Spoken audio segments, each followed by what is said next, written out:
जासूस प्रकाश सिंह को कोर्ट में पेश किया गया है। कोर्ट ने जासूस को न्यायिक हिरासत में भेजा है। श्रीगंगानगर से जासूस प्रकाश सिंह उर्फ बादल को पकड़ा गया है। पाकिस्तान की खुफिया एजेंसी आईएसआई के लिए यह जासूसी कर रहा था। सेना के जवानों को हनी ट्रैप में फंसाने की कोशिश कर रहा था। बड़ी खबर है, श्रीगंगानगर से प्रकाश को पकड़ा गया है। आईएसआई के लिए जासूसी का उस पर आरोप है। और कुछ एक बड़ी अच्छी इंफॉर्मेशन आई है 84 फिरोजपुर रेजिमेंट से। वहां का जो सीसीटीवी फुटेज है, उस सीसीटीवी फुटेज में अक्यूज्ड की प्रकाश और बादल की क्लियर फुटेज है, जिसमें कि वो फोटोग्राफ्स कलेक्ट कर रहा है, ले रहा है। तो वो सीसीटीवी फुटेज जो आर्मी की है, वो हमने आर्मी से रिक्वेस्ट करके ली है और वो रिकॉर्ड का पार्ट है। इसी तरह से 71 में जो सतलज ब्रिज था, जो कि भारत पाकिस्तान के समय जुड़ा था, जो कि 8 और 9 उसके जो पॉइंट्स हैं वो तोड़ दिए गए थे, उन जगह की फोटोग्राफ्स भी और वीडियोस भी इसके द्वारा शेयर किए गए थे। उनकी भी जगह की नक्शा मौका मुआयना अक्यूज के द्वारा निशानदेही करके बनाया गया है। 19 लोगों की, आप सही कह रहे हैं, 19 लोगों की जानकारी ये आई है कि जो पेटीएम बैंक में जहां ये इन इंफॉर्मेशन को शेयर करने के बदले मॉनेटरी बेनिफिट लेता था, प्रतिफल प्राप्त करता था, लगभग जब डिटेल्स आई हैं तो जो हमने एग्जैक्ट जो फिगर आई है, तो 19 लोग ऐसे हैं जो रेगुलरली इसको फंडिंग करते थे, पैसे भेजते रहते थे एयरटेल बैंक के जरिए। वो किन किन माध्यम से वो और कनेक्टेड थे, या डायरेक्टली थे या इनडायरेक्टली थे, ये अभी इन्वेस्टिगेशन का पार्ट है। इस खबर पर ज्यादा जानकारी देने के लिए दीपक हमारे साथ जुड़ चुके हैं। दीपक, आईएसआई के जासूस की गिरफ्तारी हुई है, जरा बताइए क्या कुछ और इस पर जानकारी मिल पाई है? हनी ट्रैप में जवानों को फंसाने का भी इस पर आरोप है।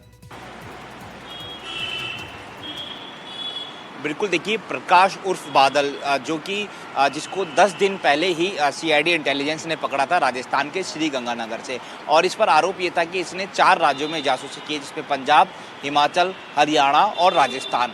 यहाँ पर ये जो भारतीय सेना की जो मूवमेंट है, खुफिया जो एजेंसी होती है, उसके फ़ोटो और वीडियो, खासतौर पे आर्मी जो कैंट एरिया उसके वहाँ पर जाकर ये फ़ोटो वीडियो पाकिस्तान के जो हैंडलर है, पाकिस्तान की जो खुफिया एजेंसी है, उसको टेलीग्राम और व्हाट्सएप के माध्यम से उनको भेजता था। और बाकायदा पिछले साल 1.5 साल से ये उनका रिक्रूटेड एजेंट था। इससे पहले प्रकाश उर्फ बादल जो है वो जब पाकिस्तान से ड्रोन के माध्यम से नशा आता था, वो सप्लाई करने का, तस्करी का काम करता था।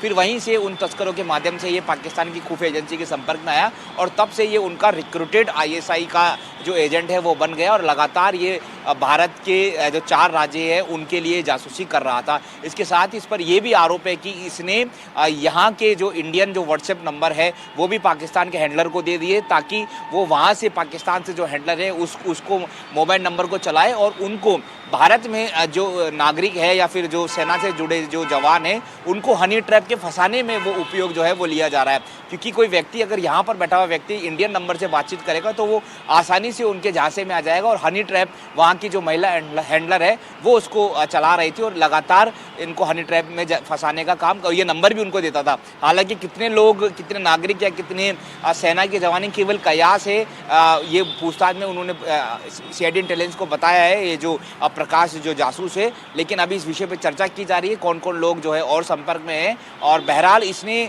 जो रेलवे ट्रैक है, जो पंजाब में जो रेलवे ट्रैक है, जहां से अमूमन जो ट्रेन आती जाती है, उसका जो पिन पॉइंट जो लोकेशन है और जो फोटो वीडियो है वो भी इन खुफिया एजेंसी को भेजा, यानी कि रेलवे ट्रैक की इसने डिटेल्स भेजी है, कौन कौन से आर्मी कैंट एरिया है, कहाँ कहाँ उनका क्या उनसे रिलेटेड है, वो सारा इसने जो बहुत ज़्यादा अति संवेदनशील और गोपनीय जो सूचना है वो इसने भेजी है।